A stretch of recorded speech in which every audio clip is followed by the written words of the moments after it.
Hey everyone, welcome back to the Love and Marriage Podcast. I am your host, Wendy O. This is Hotep Jesus. This is my co-host here. How you doing tonight, Hotep? I'm good. I'm good, man. Life is simply marvelous. Simply marvelous. How are you? I'm doing good. We're actually going to be moving. Okay. We get the keys on Sunday, and then we're going to be moving. And it's a little bit bittersweet because I've been in this house since I've had the baby, and we're selling it, and we're going to be in the suburbs. Yeah, I'm moving out of California. No, we're staying here. We have Oh, to. oh. Oh, please. Oh, speaking of that, did you see Kanye West wants to run for governor? Yeah, I heard about that. I'm here for it.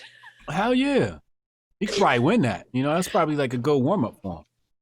I think that he could. I think he'd have a chance. I mean, Arnold Schwarzenegger won it, but I mean, he married Maria what's her face that had the political background. But then again, Kim Kardashian is very. I saw some clips from her from some Netflix special where David Letterman interviewed her, and I was actually extremely impressed with some of the stuff that she said. Because did you see any of that? Nah, who's that? It's so Kim Kardashian was on some sort of special and David Letterman was hosting it and asking her questions. But in the interview, they had talked about her work that she does because I want to say she became an attorney or she was in school to become an attorney, and she's Right. doing a lot of social reform or a lot of prisoner reform. And she's like going to the White House, talking with the Trump administration, and she's just saying, how grateful and thankful that she is that they've been very welcoming to her and they've been actually working with her. And then David Letterman, he's like, oh, so you met Trump? And she's like, yeah. And he's like, well, I don't know how you could have done that. And da da da da. And then she kind of looked at him like, she's like, it's not about me. She's like, it's about the people that I'm helping. So like, I gained a lot of respect for her in that aspect because I'm like, okay, you might not have to agree with somebody's political standpoint or who they are, but if they can help you, if you can play nice and figure out how to be mature adults and help somebody that's doing wrongful time in prison and, Yeah. spread awareness, that's a win. Oh, absolutely. Absolutely. I think she's surrounded by like a team of black women that are attorneys that have been I guess mentoring her or something like that, or she's interning with them, I guess we can say. But more power to her, man. I don't know why. People are always gonna try and bust a woman's chop, especially when a woman comes from a background of hers, with the sex tapes and the, big booty and they're all gonna judge you and assume that you can't do anything with your brain. No, but I think that that's amazing. I mean, Yeah. can you imagine like she didn't come from the bottom. Her family had money, but can you imagine like coming from becoming like a B-list celebrity, making a sex tape and then being in the White House, sitting down with the president and then actually doing something good with your power and getting people out of prison that are there wrongfully and reuniting them with their families? Yeah. I mean, she completely jumped over Paris Hilton. Remember, Paris Hilton was the head Mhm. bitch in charge, and she was friends with Paris Hilton. Jumped right over. We haven't even heard Paris Hilton ever since. Actually, Paris Hilton came out and she came out and she started like talking about stuff, not came out of the closet, but Oh, is out in the public eye. But she is talking about some of the crazy things that happen in Hollywood. She's talking about the mistreatment in one of the schools that she was in. And she put out a documentary to really kind of addressing and speaking about all this stuff and shedding light to what's going on. But she's like really big on TikTok. really? And talking Oh, about the mistreatment of Britney Spears and how Britney Spears' parents and her father are taking advantage of her and all that kind of crazy stuff. who was taking advantage of her? You don't know about Britney Spears? Nah, Oh, okay. I got some tea for I you don't know tonight. shit about white people news. You're supposed to be cultured. I be in my bubble, man. Like shit be That's happening okay. in white Twitter. I'll be like, who's that? They be like, you don't know who Mendici Moldbug is? I'm like, no, nigga, I don't. Okay. So with Britney Spears, and this everybody loves Britney Spears, okay? Because she was a pop icon. Yeah. Oh, and then I heard a conspiracy theory about Michael Jackson and Diana Ross. We'll get back to that. Okay. Okay, so this thing with Britney Spears. So she was really big. She was really famous. She made a lot of money. And then she had that mental breakdown or whatever. A lot of people said Right. that she was being trafficked behind the scenes as a Disney star because a lot of these people that were Disney famous, they were getting sexually assaulted. A lot of crazy stuff was happening to them. Like she was a part of that whole thing. Hmm. So she had that mental breakdown, whatever. And because she started like losing it a little bit, her dad kind of took over of her money and like was the conservator because she was starting to have problems. And anytime you suffer like a lot of abuse, you generally you have breakdown, stuff happens. Okay. So then people came to find out that that her sister is on the trust, and her dad put her sister like in the trust. So she has like no access to her money, to anything. And if you watch some of the videos that she's in, like if you go to like when we're done with the show, go on Instagram and just look at her Instagram profile, look at some of the videos that she's made. It's like, it is bad. It looks like she's being held against her will. It looks like she's being held captive. It looks like she's being abused. A lot of people are saying that she's being, yes, right now. Like she's being abused right now? Yes. People are saying that they're trafficking her behind the scenes. Like just the way her body language and stuff is that you can tell that if you watch some of the stuff from like the 2000s and just, if you kind of follow some of the content and then see how she is now, she looks like she'd be a homeless person on the side of the street, like begging for money. The way that she's acting, she's very childlike. A lot of conspiracy theorists are talking about that she's dropping hints and clues that she's being trafficked and different things that are happening. And I can see that and I can kind of buy it because the verbiage that she's using and her very childlike presence, that something traumatic happened to her. Damn. Britney Spears? Britney Spears and Paris Hilton has came out and said, we need to do something. We need to help them. And there's people that have been protesting in LA. But apparently Britney was able to get in contact with some attorneys, or attorneys kind of stepped in and are doing something to help her. But it's some pretty serious stuff, like really, really serious. Britney Spears, the pop singer, is potentially being trafficked. That's what they're saying. Even if it's not true, even if that part is not true, she is being abused. She is being controlled. She has a handler. She's 100% being abused. You can once you watch it, you're going to be like, okay, something is not right. Now it makes sense. Cause, I follow, one of my homies is Kat Capone. She's a singer and she's a big Britney Spears fan. And I saw her post this picture of Britney Spears and Britney looked really disheveled. I thought it was like some old shit. And she was like, we're here for you, Britney.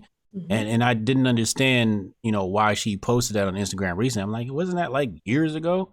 But nah, like this is recent. It's all recent. Like, and it's really bizarre. Every single video of her or photo, she's wearing like a choker, like a collar, like it looks like a choker kind of, or like a collar. Mm-hmm. You remember those collars? Like they weren't collars, but remember in the 90s when chokers were like really popular? Right.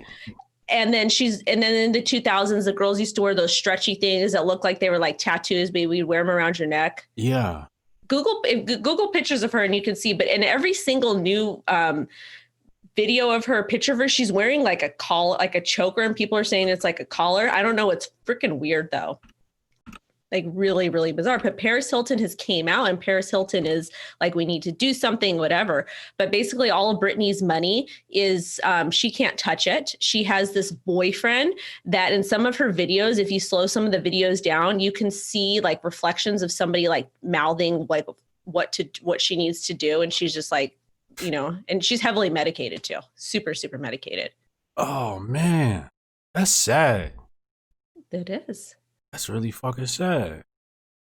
Damn, bro.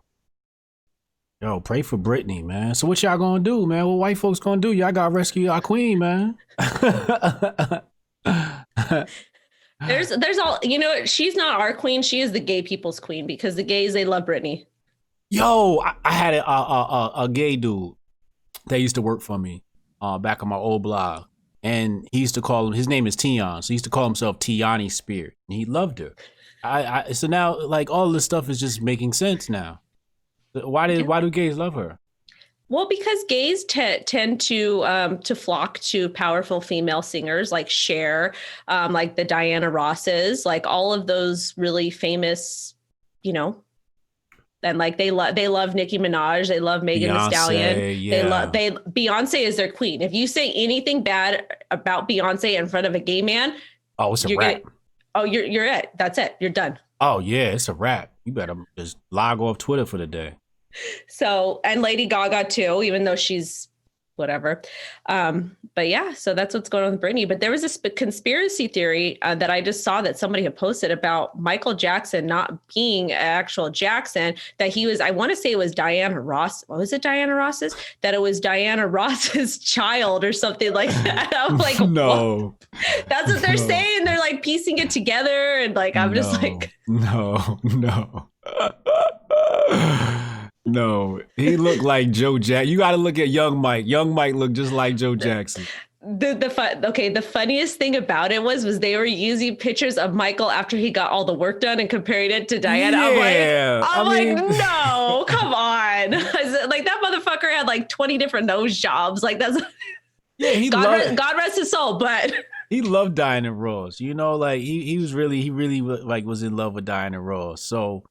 You know, if you're going to talk after the surgeries and stuff, yeah, he resembled Diana Ross after the surgeries, but that's definitely Joe Jackson, baby. Oh, man. Last bit of celebrity tea, because I don't know. Did you see the Offset Cardi B arrest where Offset got arrested in Beverly Hills? Yeah. Apparently he was waving his gun or something like that. Yeah, he was waving his gun and they stopped him. And he, instead of getting out of the car and complying, he was like, do you know who I am? Do you know who I am? So I think it was a black cop. I don't even know. But they're like, you need to get the hell out of the car. Like, you know, because you can't be waving a gun around. But I was just thinking to myself, I was telling my man, I was like, he's like, well, he didn't comply. He needs to comply. Was not the one that told your ass that they wasn't going to break up? You did say that. You call this stuff so well. I don't know how. You're just so good at it. I don't believe none of this shit, man. You gotta know, man. This shit's a goddamn show. And now here he is acting a damn fool. Talking about he would have been better off saying he was Cardi B's husband. That's what he should have said instead of saying I'm Offset from Migos. Nobody know who Offset from Migos is. No one knows. Everyone knows who Cardi B. She's another one that the gays love and they flock to. That's like their boo. They will protect her at all costs. Her ghetto ass. Big fact. So I don't know. But tonight we're going to talk about, in my neighborhood. So we're not allowed to be trick-or-treating. So my boxing trick-or-treat. You cannot trick-or-treat because of COVID. So my boxing gym, she's calling it. So what if you trick-or-treat? What are they going to do? Well, this is the tea, and this is the inside tea because Wendy knows people. So we went to like this little family party, whatever. And one of my husband's best friend's wife's cousin, whatever, he's a sheriff. And so I was talking to him about what's going on. He's like, yeah.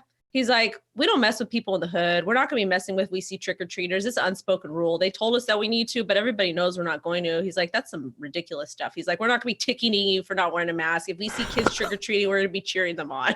It's Halloween. Everybody's going to have a mask on. Exactly.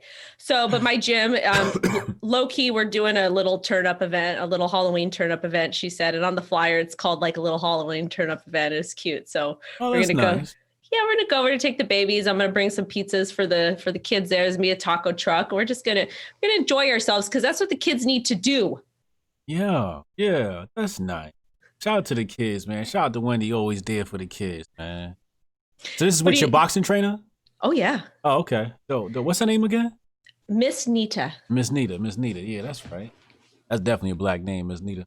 Yeah, shout out to Miss Nita, man, and the kids, man. That's dope, man. Anything for the kid. What are you guys doing? For Halloween? Yeah.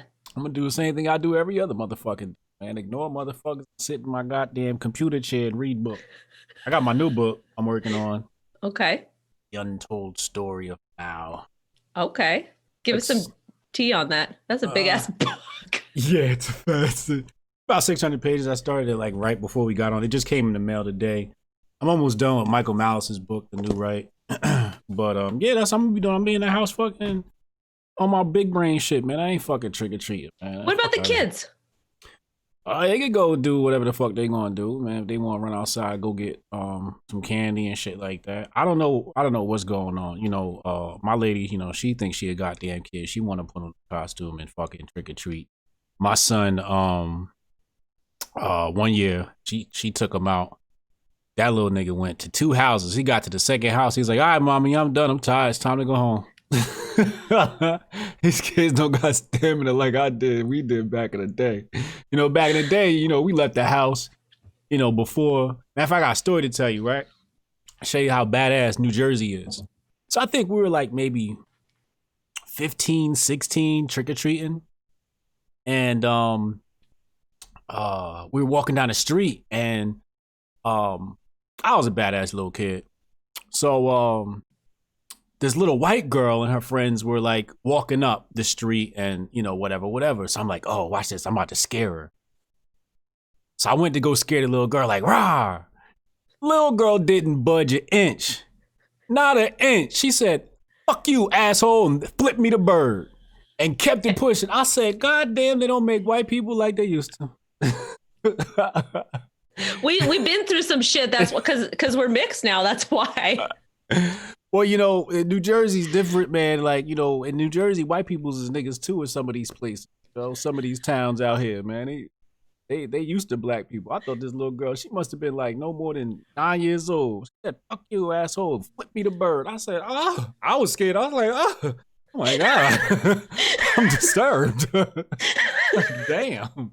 You know what I'm saying? But back in the day, we used to leave the house before, the sun went down, like maybe 7, I guess. And then we ain't come back to like 9, 10. We'd collect some of the change. Some houses give you dimes and nickels and whatever. So we used to aggregate our money and then go buy a pizza and then walk home. So we'd be outside 3-4 hours. My son, this new generation, man, he hit that second house, got his little ball. He said, Mommy, I'm home. I don't know what they're going to do. I don't think it's going to be fun. Aw. Well, whatever they're happy with doing, that's fine too. It's nice to sometimes sit at home and give candy out. Down. You going trick-or-treating? He said nope. And that's the other thing I hate about trick-or-treating. Don't fucking leave me here to fucking keep getting up and answering the door with the goddamn candy. This is what I do, right? I get a bowl, and I put the bowl outside, and I put a sign in it that says, we ran out of candy. I'm not going to be getting up handing candy no little motherfucker. I go beg somebody else. You are the grumpiest old man I've ever talked to. You're that person that's like, get off my yard, get off my yard. Yo, real talk, don't knock on my door, yo. Do not knock on my door. I'm not For the kids. Man, fuck them kids. Natasha K. Lee said, turn the light off. Man, they start when the daylight is out. It'd be 4 or 5 o'clock in the afternoon, in the evening, and they knocking on doors. I said, babe, give me a bowl. Wrote me a sign. I said, ran out of candy, put that shit in the goddamn bowl, leave it outside. Why can't you just put your damn gaming chair in front of the door and just sit there and throw the candy at them with the audiobook? I'll be damned, man. I got shit to do, man. They better leave me the fuck alone. Go to somebody else's house. Jesus Christ. Time for that shit. Well. All right, I got a question for you. All right. What the hell was going on with the Girl Scout thing? I saw that and I'm like, only thing I saw is it looked like they bought retweets. I just didn't understand it. Oh nah. ACB, Amy Comey Boney, whatever her name is, became Supreme Court Justice this week. Okay. Or last week, or whatever the hell it was. And the Girl Scouts failed to read the room and congratulated her, which I think was a good idea. I don't think there's anything wrong with that. And the evil left, the progressives, socialists, the neo-Marxists, and their zombie horde attacked them to the point where the Girl Scouts Twitter account deleted the tweet. But isn't that like pro feminist, like pro women's rights, like to be like excited? Shouldn't the Girl Scouts be excited that there was a female appointed to be a Supreme Court justice? Because didn't we fight for that, for women's rights and women to be able to like do things? Yo, I white bitches be bugging. I don't know what the fuck going on these days. Up is down, left is right. Shit don't make no goddamn sense. You would think that they'd be happy, like, yo, but you're not. It's like you're cool as long as you're one of us, ideologically and politically. If you're not one of us ideologically and politically, it's like you might as well be a white man. And that's how they treat her, like, like she's an evil white male supremacist. This ACB woman, But she's a white, but just because she's a white woman doesn't mean that she has. Okay, see, that's the thing, is this whole, when you're judging people based off their skin color instead of like who they are as a person individually, you're going to miss out on a lot of information or a lot of life lessons that could be learned. Because, okay, let's face it. Yes, there is racism. Sometimes Black people are treated differently because of color of skin. Sometimes white people are treated like, if I was to go in a Black neighborhood, I'm going to get looked at differently. It took me a couple times of me going into the gym to where they were like, okay, she's cool, because I was the only white person in there. And of course they're going to be like, what is this white bitch doing in here? Like, because the person, Miss Nita, she's Black, and all the other kids are Mexican. Yeah, I mean, I'm racist, so I totally get it. I got a little bit of racism still, lingering and shit. So yeah, but I mean, you still got to be wise enough to judge people on an individual basis. Yeah, because the thing is if you're going to sit there and you're going to judge somebody, like, okay, this is a white bitch and there's whatever, this Black person is or this person's brown, whatever, you might be able to actually build a friendship with that person and have a business deal. There might be a lucrative opportunities there. So sitting there judging someone just because of the color of their skin, like, to me, it's kind of pointless, because you don't know what type of person they really are and how they can help you or how you can help them. Yeah, you miss out on a lot, man. Like Scott Adams said, the most important resource, the most untapped resource for Black people is white people. I realized that a long time ago. Yeah, it was actually, someone on TikTok was talking about it too. Is they're like, what did they say? I forgot what they said, but I agree with that too. Is like, I mean, if you want to have your own communities and do whatever and support your own people, that's fine and dandy too. But, if someone else wants to help you and they're an outsider, let them come in and help you. It's just it's more stuff for the pot, or what, I don't know what the saying is, but it's more stuff for you. Yeah. More the merrier. You want to help out. But I think what this comes down to is it's this whole left versus right divide, and ACB is a conservative, I guess, or Republican. I don't even know what she is. I don't keep up with white people business. If I catch the whole premise in a 60-second video, then I know about it. If I don't, nigga, I'm spaced out doing some other shit. I ain't got time to be looking into all this shit they be arguing about online. But from what I've seen from the little 60-second clips and the sentiment, she seems to be aligned with the right, and aligned with the right ain't right, and the neo-Marxists are gonna attack you. So the feminism shit goes out the window. You're not even a woman no more. You're just basically a white supremacist as far as they're concerned. So I don't know. I can't even that's why I had to ask you. I can't keep up with it anymore, because 1 minute it's like, everybody is like, has to fucking tell everybody else what to do. Me personally, do what you want to do, but unless it impacts me or my child, I don't care what you do. Or if I see, let me tell you this though, if I'm in, I don't care what neighborhood I'm in. If I'm in a neighborhood and let's say I see a Mexican mom like beating the shit out of their kid, I'm going to step in and I'm going to say something. They might not like it because I'm white, but if I see somebody hurting another child, I'm going to. For real? Would I say something? Yeah.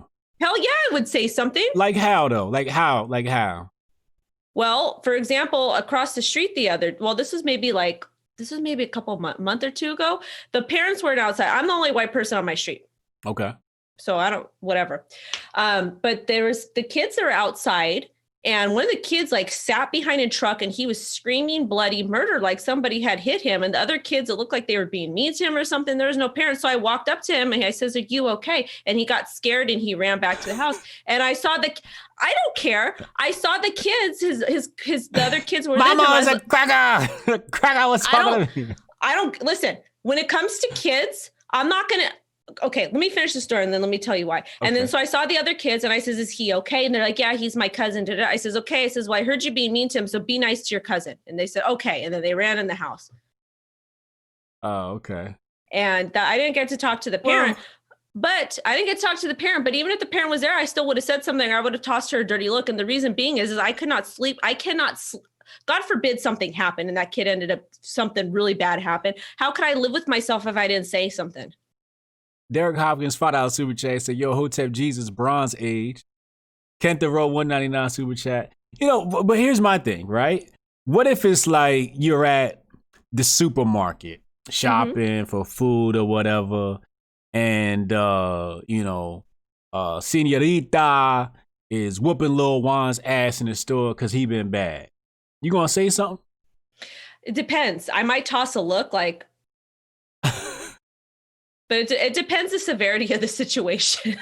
Somebody clip that look that Wendy just did. We gonna need that one for a meme. No, it really depends though. And I try not to get in other people's business, but I have a very soft spot for children. And that's just me. I can't. Yeah, yeah, I agree. I have a soft spot for kids too. I coach kids, and even the way a lot of these other coaches handle the kids, I'm like, dude, they're 10 and 11. Like, relax, chill, Because I go from 10 to 1, right? Like, I'll be like, yo, you messed up. And then I smile right afterwards. And we just joke and we laugh about it. Right. So they get like the strictness, and then they get like the easiness. Like, it's okay. Like, like coach isn't ready to just chop my head off, but I know I did something wrong. You know what I mean? Mm-hmm. So, I think people are unintelligent. They don't understand psychology, and they lack patience and emotional control. And that's why they do dumb shit like that. I don't know if I would step in. I think if the child was being abused, I don't know what that line looks like. Right. Of abuse as opposed to a spanking. Because I don't agree with spankings either. Well, I probably wouldn't butt in if there was like a spanking, because like my dad used to spank us when we were kids, because right. That's a generation he came from. So, that was whatever. But at the same time, I don't know, like I'll like exert my energy too. I've done that before too. And I've seen somebody being abusive, but I try to stay out. Like, I don't go grocery shopping in my neighborhood because it's hood here. because if I go grocery shopping in my neighborhood, I could be wearing sweats and a hoodie. I'm gonna get some cholo walking up to me. Can I see your tattoos? Do you want to come over? Do you want to do this? And I'm like, yeah, I like to go to the when we lived at my mom, this is way back in the day, man. She used to go to the white people's supermarket. She had to travel a little bit further, but she went to the white people's market. And you get better shit there. Or if you can afford it, you go to Wegmans. Okay. See? Yeah. White people got nice shit, so we go fuck they shit up.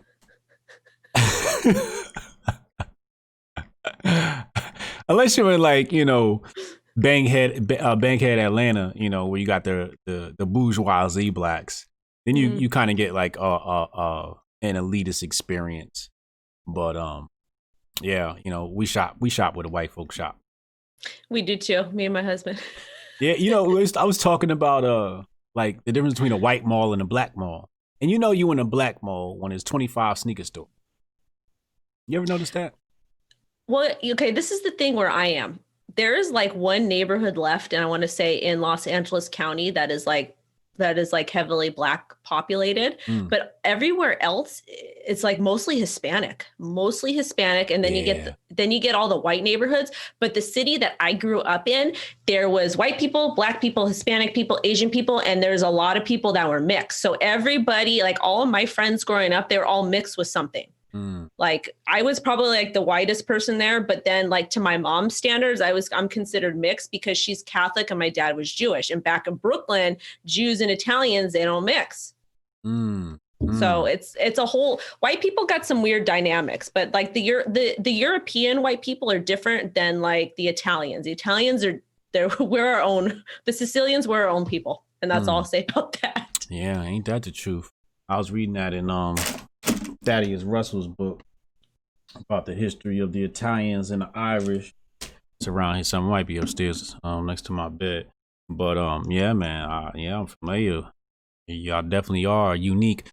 I wouldn't exactly consider y'all wasps. You're definitely your own breed of Caucasoid. I need to go back and I need to read like more about my ancestry and all that type of stuff, and just to really get like a good cultural understanding and whatnot, because it's important to know about that stuff and you pass it down to the kids. Yeah, you got to look at it's some very interesting history with the blend that happens between Italy, Austria, Germany, with this Holy Roman Empire. It extended like all through that part of Europe. And then the only thing that was really like a separate entity was Spain and Portugal. Even I think France may have, no, I think France was at war, or it may have been part of the, no, there was a French secession. Yeah, that's right. There was a French secession. Yeah, became part of the Holy Roman Empire. Don't quote me on that. But you know, England and all of that, and you know, because England and Scotland is all like one island of Caucasoids. Yeah, they're different white folks. Yeah, there's definitely some different white folks. Okay. I want to talk about your tweet that you put out. I wanted to base the show kind of around it because What tweet? I agree and disagree with you on it, and I got a story that I want to tell after we discuss it. All right. Is college a scam? College is a goddamn scam. Okay. College is a goddamn scam. I went to college a few times. The only time I went on my own for cognizance was to take a marketing course because I knew I had talent in marketing and advertising. People kept telling me, "Oh, you're a great marketer." I never took a course. I took a course and I got certified in marketing at a local college, and that was the only course I ever took serious. And my professor was a consultant for DuPont Industries. So my experience in college was, I remember my accountant teacher, freshman year, pulled up in a Pinto.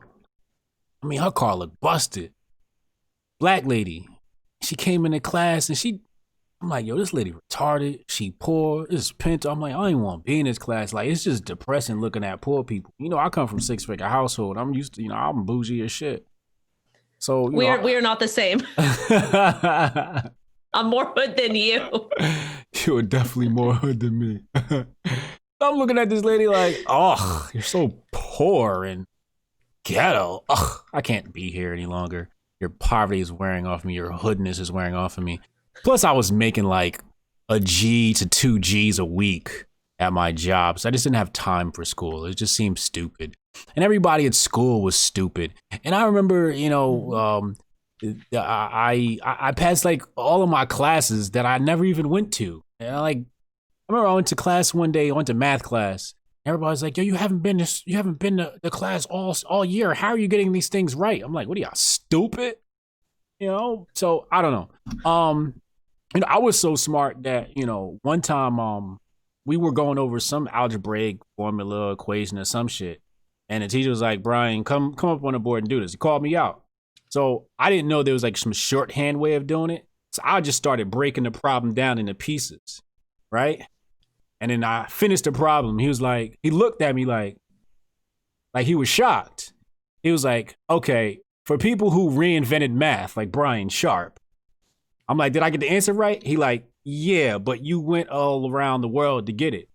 But I, you know, like I had that in mind and I could do shit like that. And then everybody in class was just dumb. So it's just like, why am I here around these dumb motherfuckers? And then I went to this other community college and I walked in. And you got to remember at the time, I got my own record label. I'm making thousands. You know, I got all the girls. I'm cocky as shit. So I walk into class and the teacher's like, yo, you're late. I looked at him. I was like, looked around like, I know this motherfucker ain't talking to me. He said, you're late. I'm like, yo, I pay to go here. I'll let you know when you're late. And the whole class was like, ooh. And he shut the fuck up. I went and I sat down. He shut the fuck up. Because, bitch, I pay you to be here. This ain't high school. You're not about to treat me like a high school kid. If I pay to be here, I'm paying your dumb ass to be here. I'll probably make more than you right now. So I was cocky like that, you know, so I never really respected school. So only thing I think school is good for is STEM or law. If you ain't going for STEM or law, you might as well just fucking get my book, How to Dominate Twitter and Start Your Own Business. This shit. Well, I agree and I disagree. Oh wait, one more caveat. If you're going to network and start a business, college is a great place to start a business. Like, for example, this is a very bad example, but for example, you can run a great drug business out of college. You can sell massive amount of drugs. out of college. And your clientele's right there. But that same principle applies to software or any different type of product. You can actually get all your business partners there and your customers are right there and they can't go nowhere. They're stuck on the campus. So you got all day you could advertise to people. You know? That's how Zuckerberg came up. That's how Bill Gates came up. But go ahead. The floor is yours. So this is the thing with college, because I want to kind of talk about how it impacts relationships as well, too, because the way college is set up today in 2020, or even let's even go back to 2019 when things were still normal. So we're talking about 2019 now. Would be prior to 2019, let's say in the 1990s. In the 1990s, you get out of school, you get out of high school, you go to college, you get a degree and you work.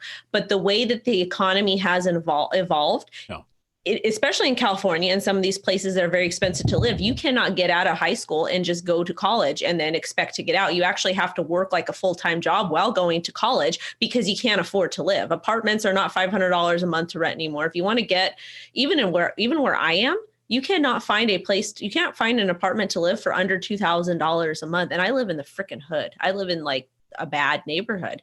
So I feel like it's impacting the way that families have evolved is because you don't really have that option to do so anymore unless your parents have money and your parents are paying for it for you, because you have to get a job to sustain yourself. And then also the way that they're giving loans out, they just are not giving them to just, well, they'll give them to anybody, but they don't give you everything you need to pay for college completely. So you have to go get a job. And I feel like what happens is a lot of people, they get stuck and they're in college and they're not able to finish college on time because they have to get that full-time job to sustain. And then they end up getting married and having kids. So they're just like still in college. And instead of them taking like the 4 years to get a college degree, it actually takes them like 10 years. And that's kind of what happened to me. So with me, I dropped out of college because I was a hot mess at the time. I was like living in Hollywood. I was partying, whatever. And then I decided I needed to go back to school. But do you want to hear that story? Yeah, let's do it. All right. So I was a hot mess. I dropped out of school and it was terrible. Did a lot of dumb stuff. I had a lot of fun though. So then I finally got my life and stuff cleaned up. So I found the job working at my old company. I was with a friend and he's like, because I was staying with him. He's like, can't work at nightclubs anymore. You need to go get a job. Because I would like stop going to work at nightclubs. I was just like a hot mess. I couldn't do anything. So I was like, okay, fine. So we went to go get the car wash and he's like, go apply to work at the thrift store. I says, okay, fine. Whatever. So I went and I applied. It was in West Hollywood. It was on Sunset Boulevard. This is a boyfriend? No, it was a friend. Okay. I was like staying with him. A male friend. I was like staying with him though. Beta cuck. Okay. Go ahead. No. Well, no. That's a story for another time, but no. Okay. Hey guys, remind Wendy to tell that story another episode. It's another episode. It's gonna be a long one. a very long one. Was not a beta cuck though. Okay. I stayed with him. He's like, you need a good job. So I went to the corporate. I got a job. I had no idea. It was just a thrift store. I had no idea it was a big corporation. So they ended up hiring me. So I got this job and I was at a thrift store. It was for AIDS Healthcare Foundation. I worked at that company for 10 years. So I was there and I was just like doing my stuff. And then we had like a corporate meeting or whatever. And then they says, you can go to a school, you could go back to school and we'll reimburse you. And I said, oh, you guys will pay for my tuition schooling? Reimbursement. Yeah. So I was like, okay. So I didn't realize that AIDS Healthcare Foundation was the largest HIV AIDS company or corporation in the world globally. They provide majority. If you got HIV AIDS, you're getting services. You got services from us. You're in Africa with suffering. We're there helping you literally globally, like done really, really great stuff. So you went to school because you had AIDS? No. I just worked there. I had no idea that it was the thrift store was called Out of the Closet Thrift Store. I had no idea that there was a huge company that did all of these things. I just thought it was like some shitty thrift store. Oh. So I was there, whatever. And prior to that, I was a fag hag I'm still a hag. Still a hag. So they offered educational reimbursement. So what I did is I realized that they had pharmacy technician jobs and like medical assistant, all this types of stuff. So I found the easiest thing to do, the least amount of school, the cheapest one. It was like $1,200 to get certified in trade school, and the company paid for it. Okay. And they actually helped me and they actually placed me in a school to get certified. And I got to pay $1,200 for it, which they reimbursed me for. Yeah. But other places, like they were charging like 10 grand for the same certification. So I got that paid for, and I went from making minimum wage. I doubled my salary, and I was like, okay, this is cool. I'm making a lot more money. I had good health care. It was during 2008. So everybody was jobless and Yeah. I was making money. I was making like 15 bucks an hour in 2008. And that was like when Yeah. everybody was like, I was jobless in 2008. Yes. Thank you for reminding me. well, anyways, and I was like, okay, this is cool. So I worked there for a year. I worked there for a year and a half or 2 years. And I was like, I'm going to go back to school because they're going to keep paying me for my educational reimbursement. So I was like, this shit's dope. So I'm going to go back to school because I don't want to be stuck at this job forever. Yeah. And then I went back to community college. And while I was doing that, I learned at the thrift store because we used to get really high end quality stuff. I was like, so I learned to price stuff. It was all designer stuff. So what I would do is I would go to other thrift stores that were in my neighborhood when I was working at the pharmacy and would buy designer clothing and I'd flip it on eBay. So I was able to pay for my community college. I cash flowed all of it from the money I was making selling used designer clothing on eBay and from the educational reimbursement to school. It took me from 2012 to 2020 to get to finish college, but I was able to cash flow it that way. 8 years? Yeah, it took me a long time. I was working full time. That's what I'm talking about. That's what I'm talking about is you have to work. You can't just go to school full time because nobody could afford it. And I wasn't a dumb shit. I wasn't going to take out a college loan debt. I wasn't going to take out a debt for school to pay for it because it's pointless to do that. If you're taking a loan out for college, it's a scam. It's legitimately a freaking pyramid scheme. It is a scam. You're going to be stuck paying this stupid loan for the rest of your life. It never goes away. You're literally paying the interest off. All right, so you were on the 8-year plan. Okay, I got you. I got my degree during a pandemic. So you just got your degree. I know I did, but I'm just telling you the story because. Oh, congrats, Wendy! Congratulations. Thank you. I told you about this though. You did. It totally, But here's the thing: when this was like I want to say earlier this year, like at least 4 or 5 months. It was in June. Right. So.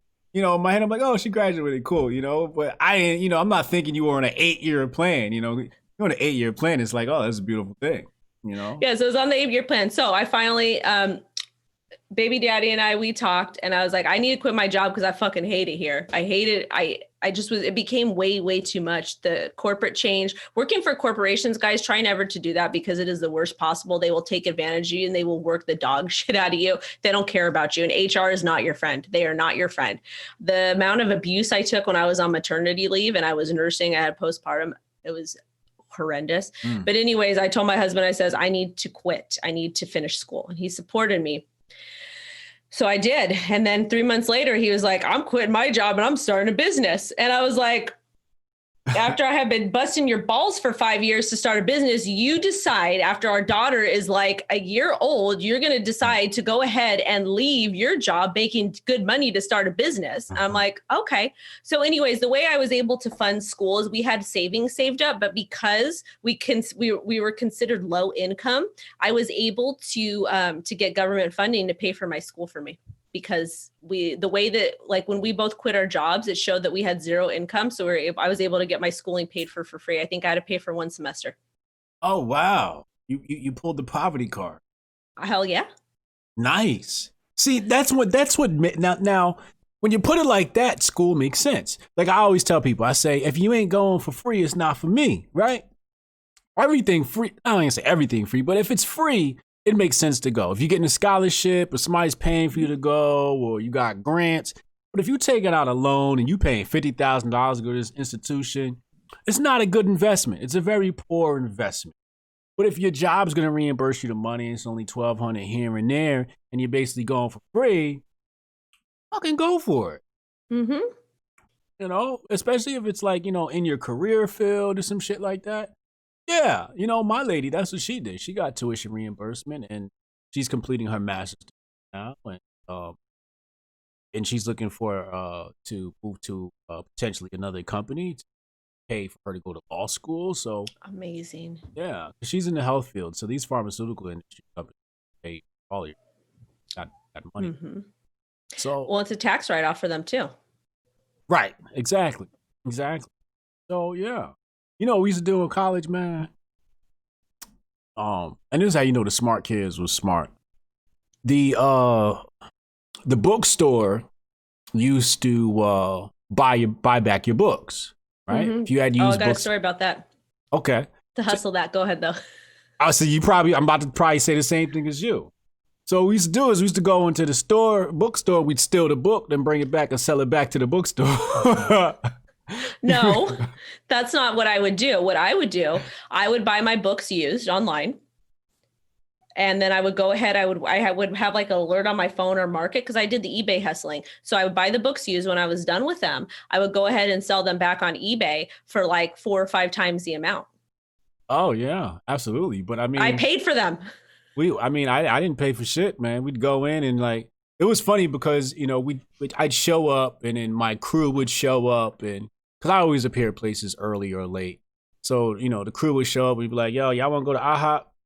Yeah, what's such and such doing? You want to go IHOP? You go IHOP? You got class? Yeah, but I don't think I'm going today. All right, cool. Who paying?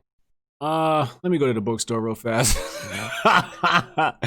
And I'd pull a book out my book bag, walk to the bookstore, sell it back, be like, all right, we out. I can pay for like 2 of y'all. And then so after we raped the bookstore, they changed like the rules. They brought cameras in, and That's your fault. Textbooks are so high. That is Hotep Jesus's fault. The cost of books are so high in college. Come for him. I was hustling, yeah. I was hustling, man.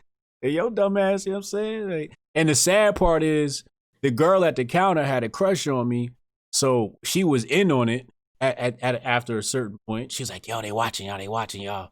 I'm working at 8 o'clock. Come in at 8 o'clock. Let you slide through. I know now, I got you.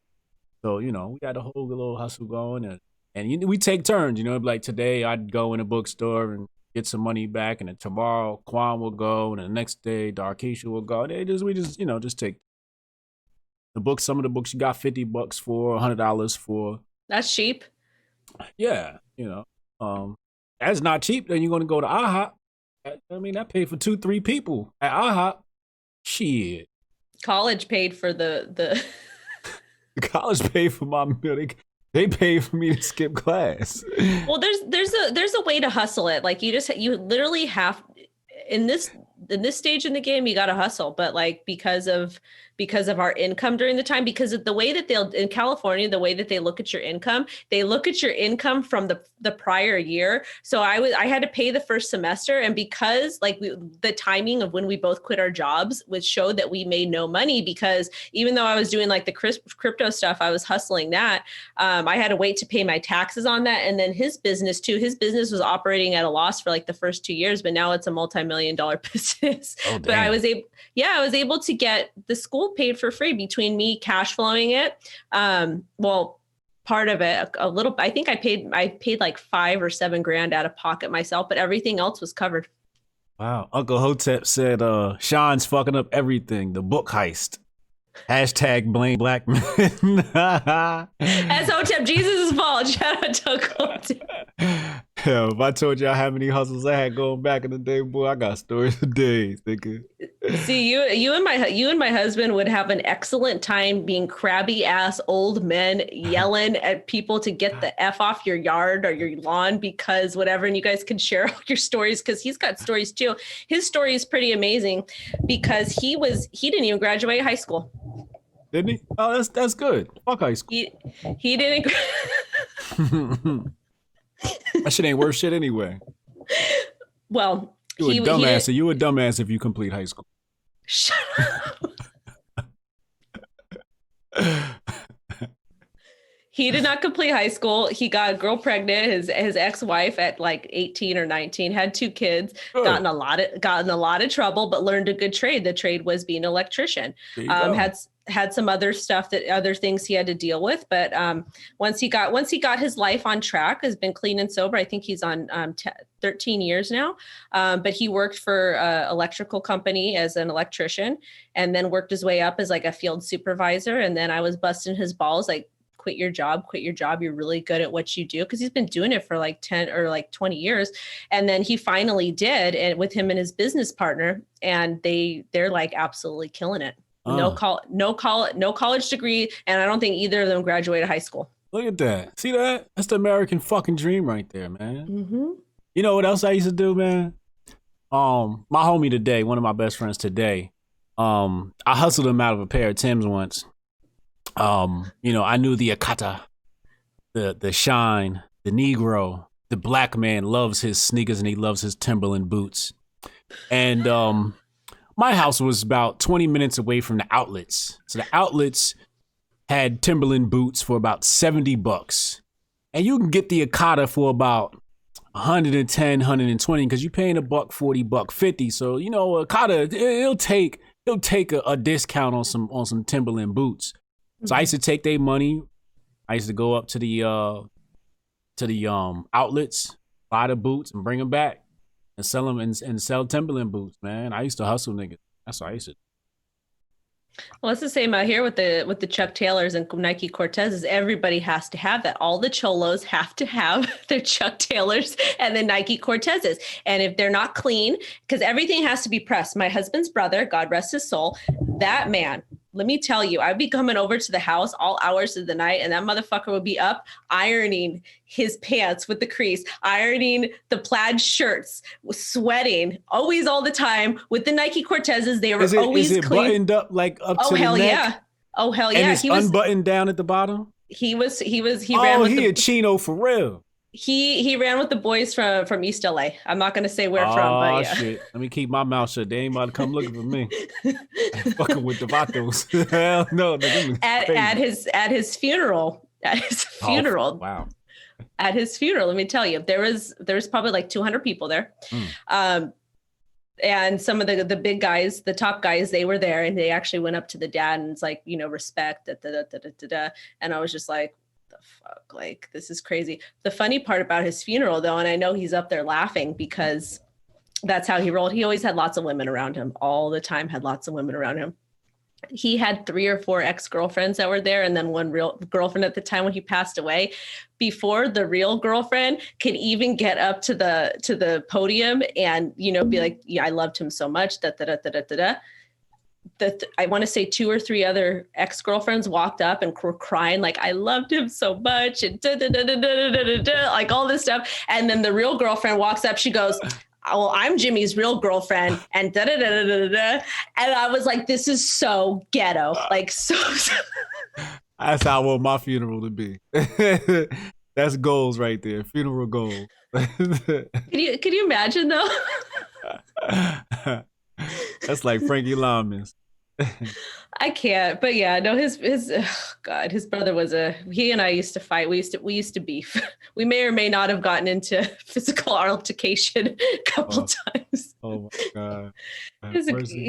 He was always hustling too, man. He can literally sell you. He could sell you anything. Anything.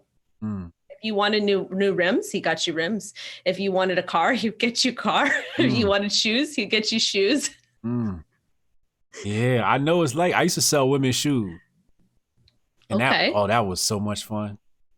Al Bundy. Yeah, I was on my Al Bundy shit, man, because you would get these older women that would come in and they used to just, cause I was young, I was like 18, you know what I mean, little pretty boy and shit.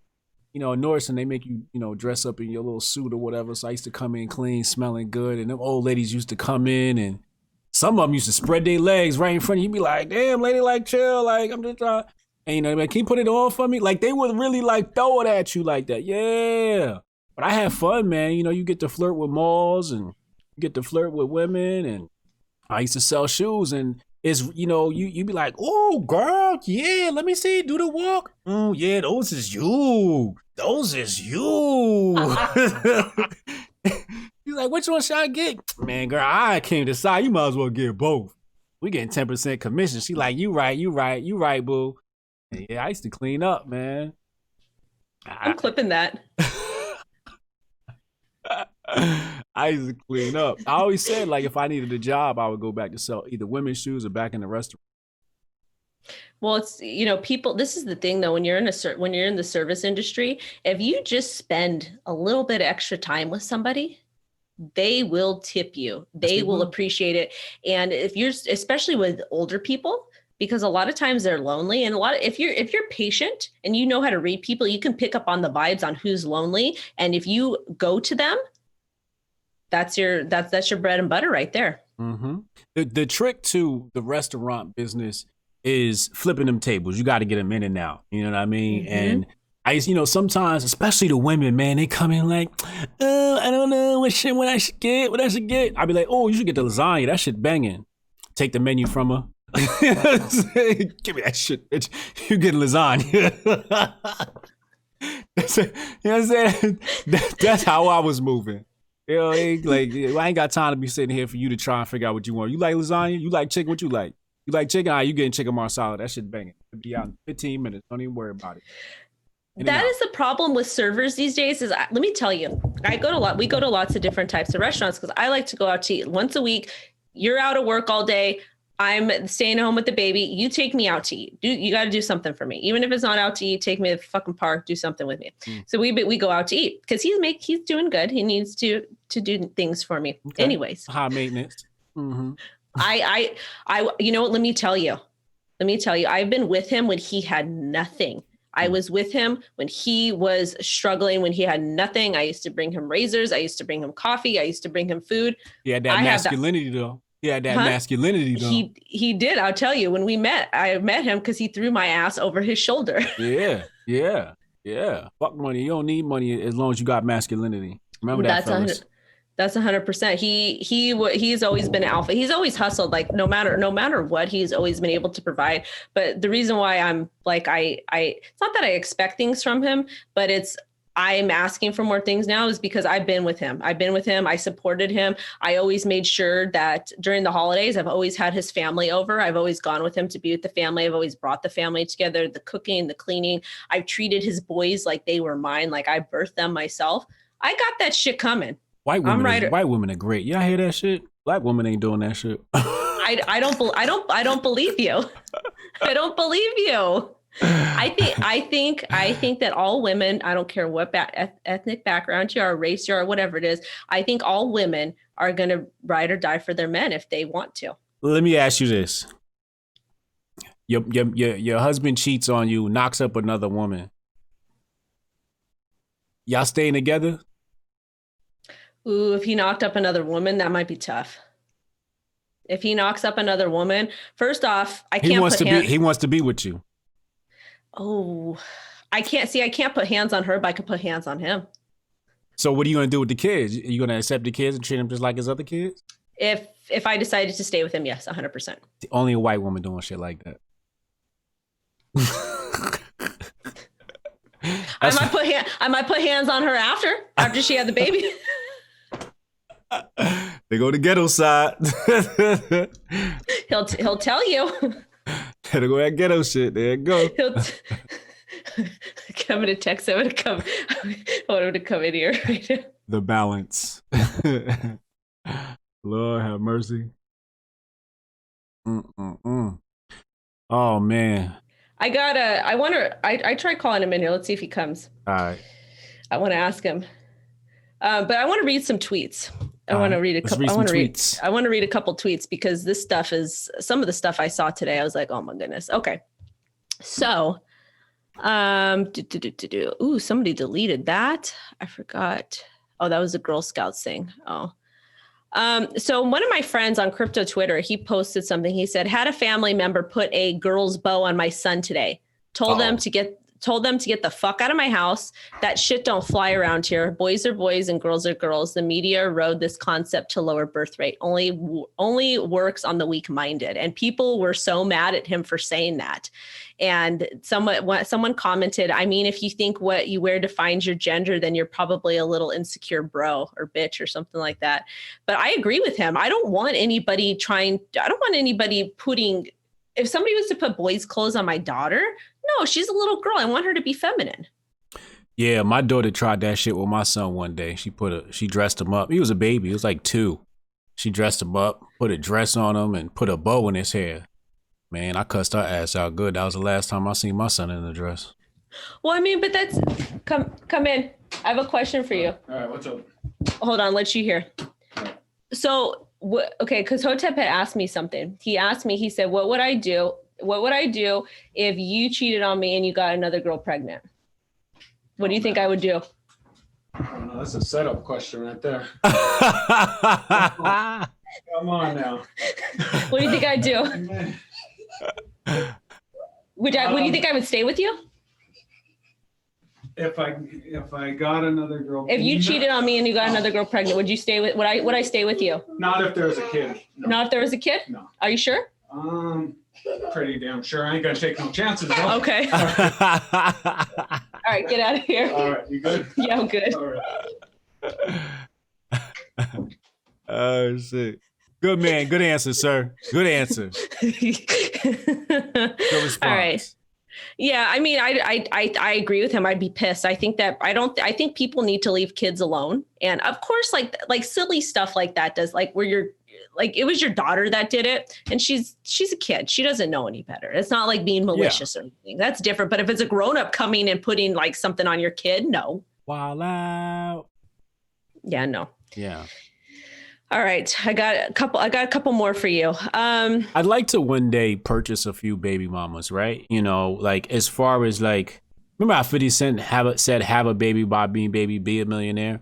I would love to have a surrogate and several surrogates, you know, and just birth like 10 kids all at once. That would be really awesome.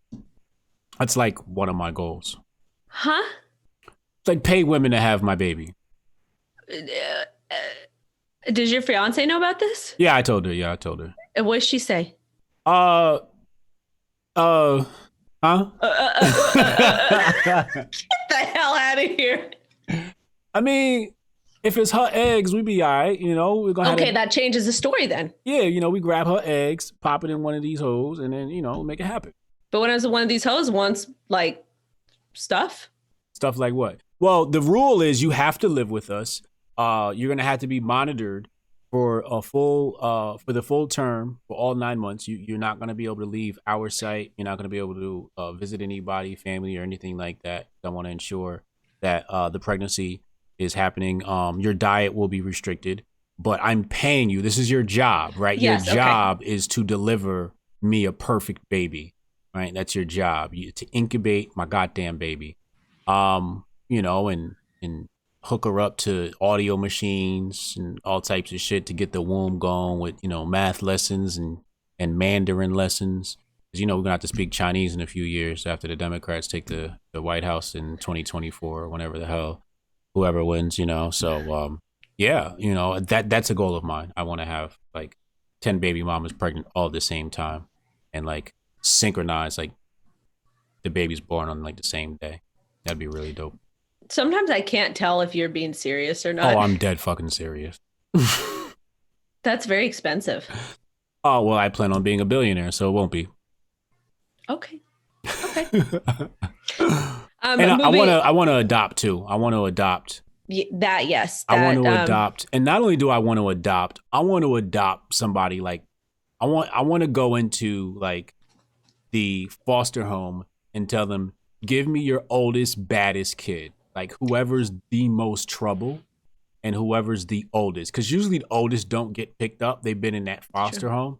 And I just want to pick them up, take them home, be like, look, you free now, nigga. You can just do whatever the fuck you want. You want to like, you know, wreck this house, you know, go feel free, you know, knock yourself out. And then like, because I'll be honest with you, I know people who've done that, right? Had foster kids and they come out and they have problems and they're really like bad and they have to send them back, right? Because they either abuse their other kids, they've hit their wife, they kick holes in the wall. Yeah, like the kids are really like defunct, you know? So, you know, I want to give them a space where if you want to wild out and break shit, go ahead and break it. I ain't even going to be mad at you because why should we be upset when this person was like shoved, you know, out of like society into this home? Like this is the worst experience you could possibly have is to be raised in a foster home, right? Or orphanage, right? Like that's like, think about that. Like your parents gave you up, like psychologically, how that makes you feel. So I get them therapy and tell them, look, I don't care what you do with your life, man. I just want you to be happy and be fun and just like pay for everything. And like, yo, whatever you want to do is cool with me. Oh, you're free now. Wouldn't you want to have like a couple rules though? Like, no, fuck rules. know, he had rules in the orphanage. You know, That's a different. Okay, there's a difference between rules in an orphanage and being in a family, because obviously you have some sort of, you want to Oh no, have he some won't sort. be. They won't be around the family. That might be a little bit too dangerous. We are going to have a home. Like, I'm going to buy this kid his own home and a nanny, and the nanny's going to take care of him, and I'm going to be like his dad, and you know, I'll visit him frequently. And you know, he might have brothers and sisters that I rescue from other, and I'll have my own little thing, and they just get to wild out and do whatever the fuck they want. And when they turn 18, I'll buy them all Ferraris or Porsches or whatever. Okay. What? Like, I'm dead serious. Like, we have to free these children. They've been in jail their whole life. I understand you have to free these children, but you can still free them, but you should show them love and compassion. And they probably want like a mom and a dad or a home or like an adult that loves them at some. Oh, they're gonna get plenty of love. They're gonna get plenty of love. That's all I got to give. We're gonna spend a lot of time together. We're gonna have a lot of fun. All 10 of us. All 10 of my foster kids. We're gonna wild out. We're gonna go to Disney World. We're gonna go to Disney World and steal shit. We're gonna do all types of wild shit. It's gonna be fun. It's one thing to have fun, but you have to instill values in kids. And you can't just be letting them wild out with a nanny. You have to ease it in there. You can't just take a kid. You don't have to be super strict, but at the same time, they want love and affection. They gonna get plenty of that. I ain't worried about that. But you can't be letting them steal. They can steal if they want to. No, because then you got legal bills. Because you got legal bills. Goddamn white man stole this country. Who cares if we steal some Mickey Mouse goddamn things? It's goddamn insured. It's built into the goddamn cause. If we steal a couple of Mickey Mouse dolls, fuck it. It ain't hurt nobody. It's hurting them, because what you want to do is you want to get them out of that abusive environment, bring them into a loving environment, and instill a couple values. So when they leave your home, they can lead good lives. Oh, they're going to lead the best lives. You know, the thing is, you got to ease it in there. You know, you got to make it, you got to ease it in there. You can't just be like, look, you got to be like this and you got to be like that. No, you don't have to tell them to be like that, but saying, well, I'm going to take them to Disneyland. We're going to wild out and they're going to steal some stuff. And I'm going to give them a house and they can break shit. I'm going to give them Ferraris. No. Because that's what they're going to do. No, it's not. Have you ever read stories? Like, this is something that I have a passion about, is to rescue kids from orphanage. When you get them past the age of like 14, they bad as shit. Oh, I know. They bad as shit. So if I take them to Disney World, they're going to steal some shit. And here's what happened. I spoke to one kid. Who was it? I think I know somebody who was an orphan. I can't remember. But he said he was adopted and he came out, foster. He basically ran away. He ran away, went back to the hood and was selling drugs and shit. And then the foster parent came, picked him up, brought him back, and then put him back in the orphanage. I'm like, yo, you sent them back to the orphanage, you fucking scumbag. If I know you run away and you went back to the hood to go sell drugs, I'm gonna send my driver. We're gonna come pick you up. We're gonna pick you up and be like, look, you know you ain't gotta do this. I got money. Do this. If you escape, I'm not gonna tell the orphanage. I'm not gonna rat on you. Right. Like I don't believe in ratting. I don't believe in ratting. Right. And if you steal a little Mickey Mouse doll, I'm like, look, get that shit to me. Put it underneath my shirt. Hurry up.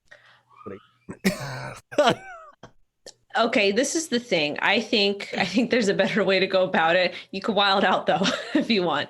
I actually knew my sister's boyfriend. His story was so sad. So sad. This poor kid. His mom was lived in his mom was wild, got into drugs, was a musician, slept with a lot of different musicians, and I think she ended up getting raped by a biker, and she ended up getting pregnant with him, and she had him. She was also a heroin addict as well.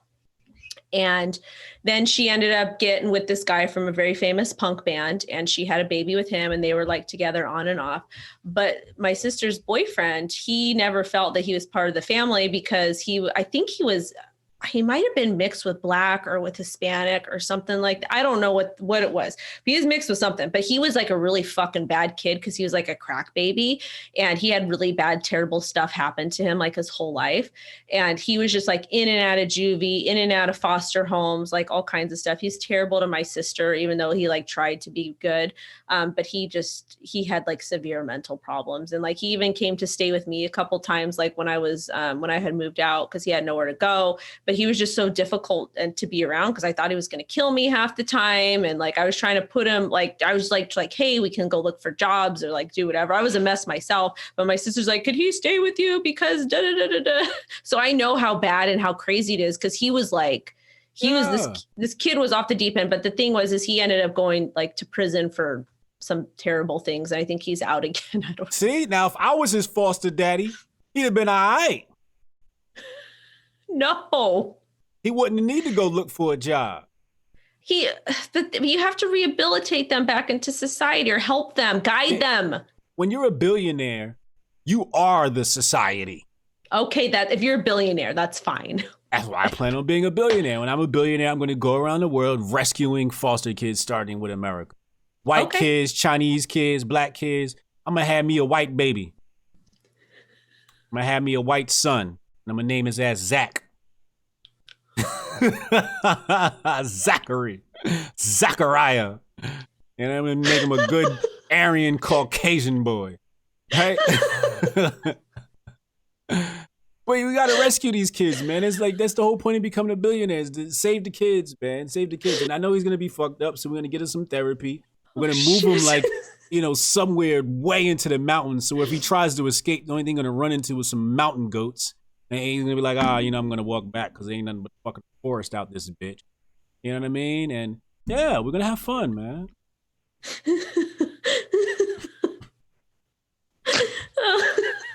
You're gonna do all this stuff in Wyoming? Yeah. Me and Ye. Oh man. When he act up, I'm gonna send him to go live with Ye bipolar. My trainer, Miss Nita, she goes, when I first was here seeing all this stuff with Kanye, she goes, at first I thought he was schizophrenic. She's a licensed therapist, by the way. She works for like the city or whatever the fuck. But she's like, now after I'm looking at him and listening to him, she's like, I think he's severely autistic, like severe autism. No, he's a Gemini. That's exactly what it is. People don't realize he's a fucking Gemini. If you run into Geminis, they're all fucking like that. No, because I knew this guy. He was a friend of mine. And I think we kind of dated. I don't know. He was a Gemini. Only women say shit like that. I don't even know if we're dating. And he was very handsome. He looked like Slash. He was black and Lebanese. He used to cook really good food. He was super cute though. And I think he's done well for himself. But he was a Gemini. He was the nicest person ever. He was always so calm and nice all the time. And you don't know if you dated or not? I don't know. We hung out a lot. Was he a Gemini? Yes, he was. Was he kooky? No, he was so normal. He was like the most normal out of all the friends. We got to find out where his moon is then. His moon might have been in an adjacent planet, and that's why he was balanced out. He used to date crazy girls, though, which explains a lot. Oh, see, there you go. It was something was wrong. I knew something was going to go wrong with him. I had fun friends. Anyways, I got one more tweet, and then we can go. Where is it though? Where the heck is? Ooh, have you ever seen that clip from Cher? Where she talks. Where can I play it, or will it get demonetized? Like, will it get you in trouble? Play it. Okay, let's see if it'll play. All right, let me pause this. Bitch. As long as it's not a song, I don't think it's not a song. It's a 30-minute clip. All right, tell me if you could hear it. Oh wait. Wait, I think you might have to do a share. You have to do a share, right? A Zoom share. Oh, hold on. Let me do this. All right. Let me go ahead and restart it. All right. You said a man is not a necessity, a man is a luxury. Like dessert. Yeah. A man is absolutely not a necessity. Did you mean that to sound mean and bitter? Oh, not at all. I adore dessert. I love men. I think men are the coolest. But you don't really need them to live. My mom said to me, sweetheart, one day you should settle down and marry a rich man. And I said, Mom, I am a rich man.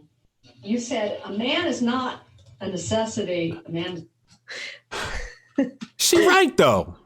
I love it. That is anytime I'm feeling like just not feeling myself, or I'm feeling like people are taking advantage of me, I go back to that clip and I listen to it, because you do not need anybody. You be around people that you want to be around, not that you need to be around.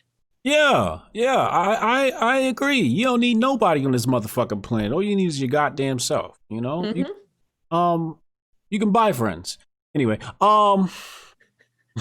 You're on one tonight, dude. But I like that. Like, men are a luxury. You're right. Because a lot of women out here don't have a man, or they don't have a good man. So if you got yourself a good man, it's a luxury. You know, I always tell my woman, you lucky you found me. You lucky you got me. Ain't no nigga gonna put up with your shit like me. You know what I mean? It's a goddamn luxury. I'm calling her after the show. I'm gonna say, while I'm editing it, I'm gonna be like, listen to this clip, this clip, this clip. She know it's the truth though. She knows the truth. Where the fuck are you gonna find another Hotep G? Nowhere. There's nobody on this planet as unique as me. There's nobody who has everything in a single package like I do. Nobody. You're not. I am one of a fucking kind. And I come with patience. Are you serious? You know what it's like to be with a man like me that comes with patience, and I'm good with kids, and I'm masculine, huh? And I know how to shoot a gun, right? Like I'm a catch, man. I'm a fucking catch. Well, that is. Thank you for sharing that. Are you dessert? No, I'm fucking the appetizer, the entree, and dessert. I'm a 5-course meal. Jesus Christ. I'm the whole enchilada. Huh? Daniel said we need more Hotep Jesus, less SJWs. Word. That's true. No, we need more men. This is the thing. We need more men to act like men, and we need more women to act like women, or whatever the fuck, and just not think that you're above. You know, I don't even want to put a gender on it. I want to just say we need more people to just be kind to other people, and just to be willing to compromise and to give, regardless of race or gender or whatever the fuck it is, or even political beliefs. Oh, before I go, oh my God, I got to see if I have to find it, because this one is so good. Uh-oh. Did you see the video of the girl, with the cards with the dying dad? Wait, did you see that? Okay, I got another one for you. Okay, I have to have you listen to this, because I was so mad. Okay, right. You ready? Okay, hold on. All right, and we got the thing on. Oh wait, you can't see it. I can share my screen. No. Let me give you permissions. 3, okay, I have to share this. 2, I have to. 2, 1. Okay. It's your world. All right. Can you see? Wait, hold on. Yeah, kind of. You can see it says. Oh, I don't know. Wait. Hold on. Just stay right there. I'll tell you when to press play in just a moment. Oh, this bitch. Yeah, I saw this. You saw this? Okay, yeah. So I don't have to play it for no one? Nah, we saw that. Okay. And it's a TikTok too, so we'll get a strike. Oh, no, you won't. Yes, you do. No, you don't. I play them all the time on my show. All right, you're going to get caught one of these watch. No. All right. I saw somebody's account get zapped. You want to know? Because it's the music, that's why. Oh, okay. If you say so. Music. No, it's the music, because I got on one of them I got in trouble because it was some song. But if it's just like somebody talking or doing whatever, just as long as it's not a song, you're not going to get demonetized. Yeah. But that, like, just by seeing that, I'm like, you got to be freaking kidding me that you're that fucking self-entitled. Your father is dying. Is dying. Who cares? There's 3 things you're not supposed to discuss at the dinner table. It's politics, money, and I think relationships at the dinner table. And you're going to discuss this with your dying father. That's the shit I was saying. I was like, some people were saying the opposite, like, oh my God, that's so sweet of him. And I'm like, Yo, I think that's really scumbag of his daughters to fucking bother this guy as he's dying to vote for some scumbag. Like, I'm dying, bitch. Fuck this vote. I wish my daughters would. I vote for Trump just to spite their asses. I'm dying, bitch. What the fuck you care about this goddamn vote for? Nigga, vote for me, motherfucker. Write my name on the motherfucking ballot. Mm-hmm. I was so sick of that. And that's part of being stop being so self-entitled and just care for other people. And it's not even about, it's just be a good fucking person, not be an asshole. Right. Like I'm posting some pretty vague stuff. I posted a couple vague things, and people are like oh, well, Biden this and Trump this, or you're a Trump supporter. It's like, this has nothing to do with politics. This is me talking about mental illness, and you're clearly showing me you're fucking mentally ill. Like, yeah, these men are the worst. They're always, kind of man's afraid of Trump. I'm just like, yo, where's your fucking kahunas at, man? Oh, it's so disgusting. anyways, that's all I had to say for this evening. Wonderful, great show, darling. Well, I will see you next Wednesday at 6:30 p.m. PT, 9:30 p.m. ET. Thank you guys so much. Make sure you like, comment, subscribe, set alerts. Do you want to shout out anything else you guys are doing? Hotep's been told you tomorrow night, 8 o'clock. Y'all know how it goes down. Friday, Dr. Kaba Kamene is coming on. We talking solar energy. And then Tuesday, Uncle Hotep and myself will be covering the election. So that's going to be wild and crazy. So make sure y'all tune in. It's Griffin. Bye, everyone. Have a good evening.